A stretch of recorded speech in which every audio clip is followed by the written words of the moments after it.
லாஸ்ட்டாக அப்லோட் பண்ண வீடியோஸில் maths strategy, sectional timing strategy இதெல்லாம் பார்த்தோம். இன்றைக்கி நம்ம எப்படி இங்கிலீஷ் ப்ரிப்பேர் பண்ணுறது, அடுத்து வர எஸ்எஸ்சி எக்ஸாமுக்கு என்ன ஸ்ட்ராட்டஜி யூஸ் பண்ணலான்னு பார்க்கலாம்.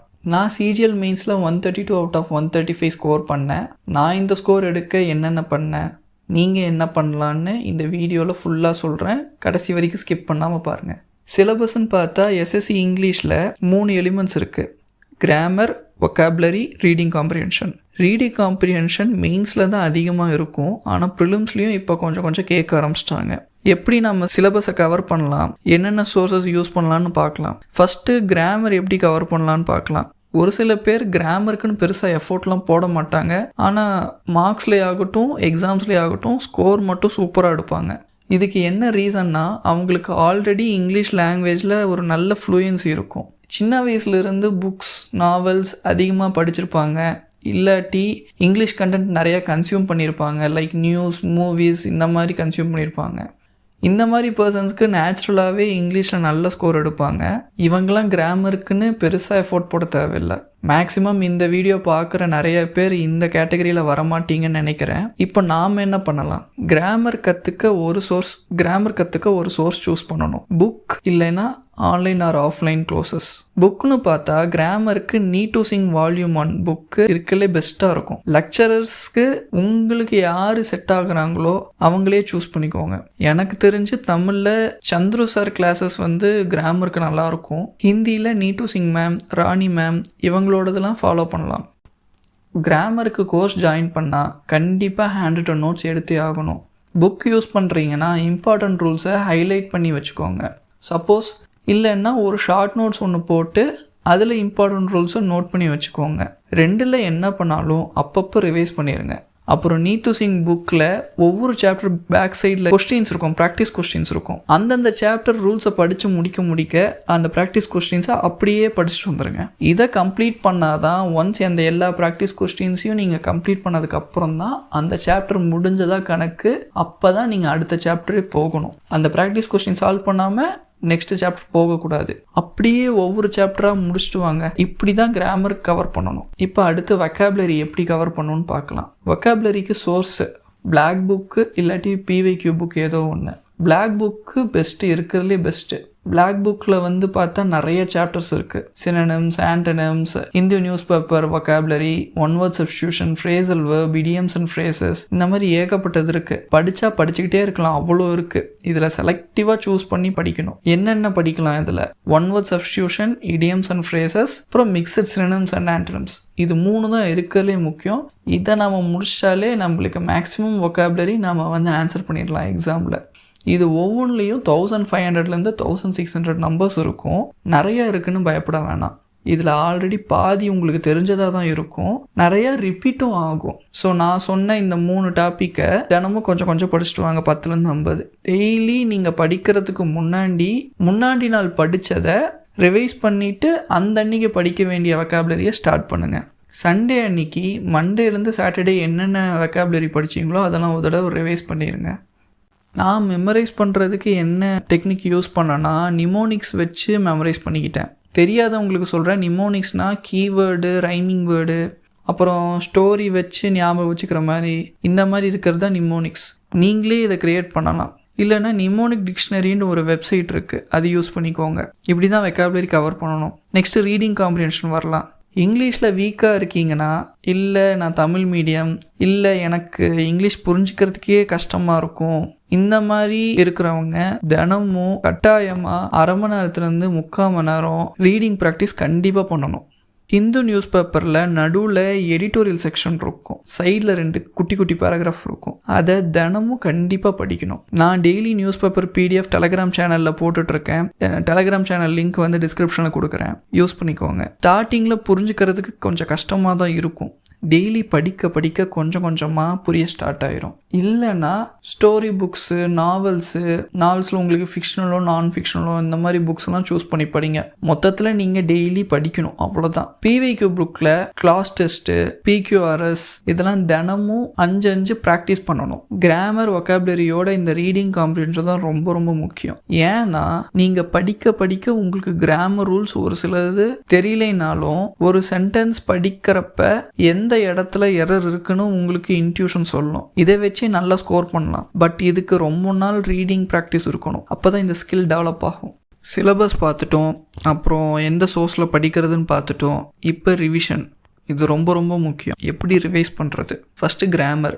உங்கள் ஹேண்ட் ரிட்டன் நோட்ஸை ஒவ்வொரு மாதமும் ரிவைஸ் பண்ணுங்கள். சிலபஸ் கம்ப்ளீட் பண்ண அப்புறம் பிவிக்யூ புக்கில் 30 எரர் ஸ்பாட் கொஸ்டின்ஸு, அப்புறம் 30 சென்டென்ஸ் இம்ப்ரூவ்மெண்ட் கொஸ்டின்ஸு, தினமும் இந்த 60 கொஸ்டின்ஸ் ப்ராக்டிஸ் பண்ணுங்கள். இப்படி பண்ணால் கிராமர் ரூல்ஸை மிக்சடாக ப்ராக்டிஸ் பண்ணுற மாதிரி இருக்கும். ஏன்னா இந்த 60 கொஸ்டின்ஸில் டிஃப்ரெண்ட் கிராமர் ரூல்ஸ் யூஸ் பண்ணியிருப்பாங்க. அது எல்லாத்தையும் ஒரே அட்டம்ப்டில் நம்ம ரிவைஸ் பண்ணுற மாதிரி இருக்கும். இப்படி தான் கிராமர் ரிவைஸ் பண்ணணும். நெக்ஸ்ட்டு வொக்காபுலரி எப்படி ரிவைஸ் பண்ணுறது? நான் முன்னாடி சொன்ன மாதிரி வொக்காப்ஸ் ஃபுல்லாக கவர் பண்ண அப்புறம் தினமும் ஒரு 50 வொக்காப்ஸ் படிச்சுட்டே வந்துடணும், ரிவைஸ் பண்ணிக்கிட்டே வந்துடணும். அடுத்து அந்த ஒரு கோ முடிஞ்சதுக்கப்புறம் அந்த 50ங்கிறது அடுத்து 100 மாற்றிக்கோங்க. 100 மாற்றி செகண்ட் ரிவிஷன், அப்புறம் 100 150 மாற்றி தேர்ட் ரிவிஷன், 150 200 மாற்றி ஃபோர்த் ரிவிஷன். இந்த மாதிரி ஒரு 5-6 தடவை இந்த புக்கில் சொன்ன அந்த 3 டாபிக் என்னென்ன சொன்னேன், one word substitution, idioms and phrases, mixed synonyms and antonyms. இது கூட அடிஷ்னலாக ஸ்பெல்லிங்கும் படிக்கலாம். பட் நீங்கள் முதல்ல இந்த 3 டாபிக் படிக்கவே உங்களுக்கு அதெல்லாம் தெரிய வந்துடும். இந்த ஸ்பெல்லிங், ஒரு வேர்டோட ஸ்பெல்லிங் எல்லாம் தெரிய வந்துடும். ஸோ இந்த 3 டாப்பிக்கை 5 to 6 டைம்ஸ் இந்த மாதிரி கம்ப்ளீட் பண்ணிடுங்க. அப்புறமா அதுக்கடுத்து ரொம்ப ரொம்ப முக்கியமானது மார்க் டெஸ்ட் எப்போ போடணும், எப்படி போடணும்? மார்க் டெஸ்ட் ரொம்ப ரொம்ப இம்பார்ட்டண்ட். எஸ்எஸ்சி ப்ரிப்பரேஷனில் ரொம்ப மேஜரான ரோல் ப்ளே பண்ணும் எப்பயுமே. இதனால உங்கள் ஸ்கோர்ஸ் நல்லா இன்க்ரீஸ் ஆகும். மார்க்ஸ் போட்டு நல்லா அனலைஸ் பண்ணி ப்ராக்டிஸ் பண்ணாலே உங்கள் ஸ்கோர்ஸ் நல்லா இன்க்ரீஸ் ஆகும்.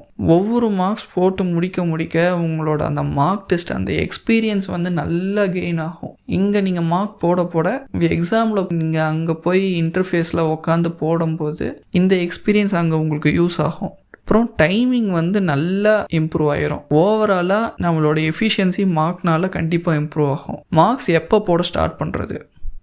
எப்பயுமே பார்த்திங்கன்னா மேக்ஸ் ஆகட்டும், ஜிகே ஆகட்டும், இதெல்லாம் ஒரு 60 to 70% சிலபஸ் கம்ப்ளீட் பண்ணாமல் போய் மார்க் டெஸ்ட்டு போட்டோம்னா அந்த இடத்துல நம்மளுக்கு மார்க் பயங்கரமாக கம்மியாகும். அதனால் டீமோட்டிவேட் ஆயிடுவோம். ஆனால் இங்கிலீஷ் அப்படி இல்லை. இங்கிலீஷ் நம்ம சின்ன வயசுலேருந்தே, ஸ்கூல் டேஸ்லேருந்தே எல்லாமே நம்ம படிச்சுட்டு வரோம். ஒரு சப்ஜெக்ட் எப்பயுமே இங்கிலீஷ்னு இருக்கும். சின்ன வயசுலேருந்தே நம்ம இங்கிலீஷ் படிச்சுட்டு வரதுனால இங்கிலீஷோட கொஞ்சோண்டு பேசிக்ஸ் ஆச்சு நம்மளுக்கு தெரியும்.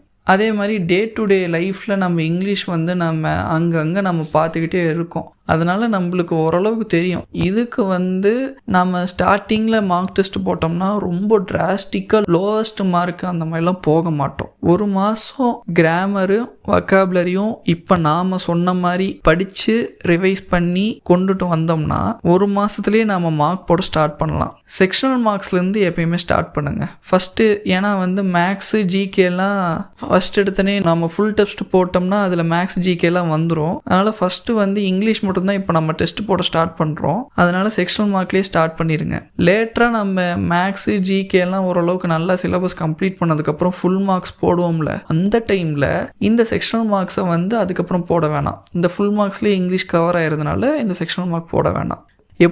எப்படி மார்க் டெஸ்ட் போடுறது? மார்க் டெஸ்ட் மட்டும் போட்டால் பத்தாது, அனலைஸ் பண்ணணும்.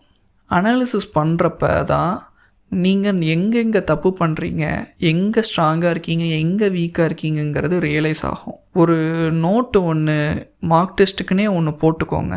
அந்த அனாலிசிஸ்க்குன்னே ஒரு நோட்டு போட்டுக்கோங்க. எங்கே வீக்காக இருக்கீங்க, கிராமர்லையா இல்லை வொக்காபுலரிலையா? கிராமராக இருந்தால் அந்த பர்டிகுலர் கிராமர் ரூல் என்ன, வொக்காபுலரியாக இருந்தால் அந்த வேர்டு என்ன, அந்த வேர்டோட மீனிங் என்ன, அந்த வேர்டுக்கு என்னென்ன சினோனிம்ஸ் இருக்குது, என்னென்ன ஆன்டனிம்ஸ் இருக்குது, இது எல்லாத்தையும் அந்த நோட்டில் நோட் பண்ணிட்டு வாங்க. இப்படி எல்லா டெஸ்ட்டுக்கும் போட நீங்கள் அனலைஸ் பண்ணி இந்த நோட்ஸ் எடுக்க இதுவே ஒரு சோர்ஸ் மாதிரி ஆயிரும். இதை நீங்கள் ஒரு மெயின் எக்ஸாம் வருது அதுக்கு முன்னாடி இந்த நோட்டை ரிவைஸ் பண்ணிட்டு போயிடலாம். ஃபைனலாக ரொம்ப ரொம்ப முக்கியமான பாயிண்ட்ஸ். ஒரு நார்மல் ஆஸ்பிரண்ட்டுக்கும் ஒரு நல்ல டாப் ரேங்கர் இருக்கிற ஒரு ஆஸ்பிரண்ட்டுக்கும் என்ன டிஃப்ரெண்ட் இருக்குது? அது இந்த 3 பாயிண்ட்ஸை வச்சு தான் அந்த டிஃப்ரென்ஸ் இருக்கும். உங்கள் சோர்ஸை சேஞ்ச் பண்ணவே பண்ணாதீங்க. ஸ்டார்டிங்லேருந்து ஒரே சோர்ஸை மெயின்டைன் பண்ணிட்டு வாங்க. யூடியூப்பில் கடைசியாக எக்ஸாமுக்கு 1 நாள் 2 நாளைக்கு முன்னாடி இதை படிங்க, அதை படிங்க, இதை படித்தா இதிலிருந்து தான் எல்லா கொஸ்டினும் வரும் அப்படிலாம் சொல்லி வீடியோ போடுவாங்க. அதெல்லாம் கண்டுக்காமல் நீங்கள் ஆல்ரெடி படிச்சுட்ருக்கிற அந்த நோட்ஸையே வச்சு உங்கள் ஃப்ளோலையே போங்க. எங்கேயும் டிஸ்ட்ராக்ட் ஆகாமல் உங்கள் ஃப்ளோலையே இப்போ நாம் சொன்ன ஸ்ட்ராட்டஜி படி கொண்டு போயிட்டே இருங்க. ஒரு சோர்ஸில் அதை சிலபஸை கவர் பண்ணுறது, ப்ராக்டிஸ் பண்ணுறது, மார்க் டெஸ்ட் போடுறது, ரிவைஸ் பண்ணுறது, இதுதான் ஃப்ளோ. இதுலேயே நீங்கள் கண்டினியூஸாக போயிட்டுருங்க. செகண்ட் பாயிண்ட் என்னென்னா 80 to 90% கொஸ்டின்ஸு எஸ்எஸ்சி எக்ஸாம்ஸில் ரிப்பீட் ஆகுது. So previous year questions practice கிராமருக்கு, வெக்காபுலரிக்கு, இங்கிலீஷ் காம்ப்ரிஹென்ஷனுக்கு கண்டிப்பாக ப்ராக்டிஸ் பண்ணணும்.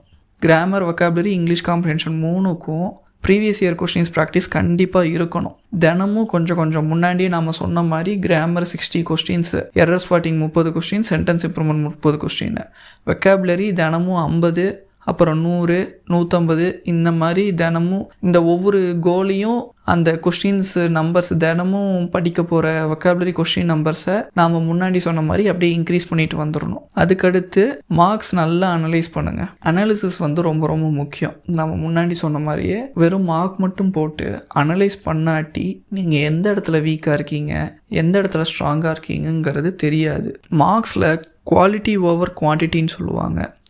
அதாவது நீங்கள் ஒரு 10 மார்க் போட்டு எதுக்குமே அனலைஸ் பண்ணாமல் இருக்கிறீங்க அப்படின்னா அதோட ஒரு 2-3 மார்க் தான் போட்டு அதை நல்லா அனலைஸ் பண்ணி ஒவ்வொரு வீக் டாபிக்ஸையும் அதை போய் ப்ராக்டிஸ் பண்ணி அதை ஸ்ட்ரென்தன் ஆக்கி கொண்டு வர்றது தான் எப்பயுமே பெஸ்ட்டு. அதோட இதுதான் பெஸ்ட்டு. ஸோ மார்க்ஸ் போட்டு அனலைஸ் பண்ணுங்கள். ஓகே, இந்த வீடியோவில் நான் யூஸ் பண்ண ஸ்ட்ராட்டஜி, டிப்ஸ், ட்ரிக்ஸ் எல்லாத்தையும் சொல்லியிருக்கேன். உங்களுக்கு ஏதாச்சும் டவுட்ஸ் இருந்துச்சுன்னா கமெண்ட்டில் சொல்லுங்கள். நம்ம நெக்ஸ்ட் வீடியோவில் பார்க்கலாம். Stay happy, do what you love. This is Dhyanesh signing off.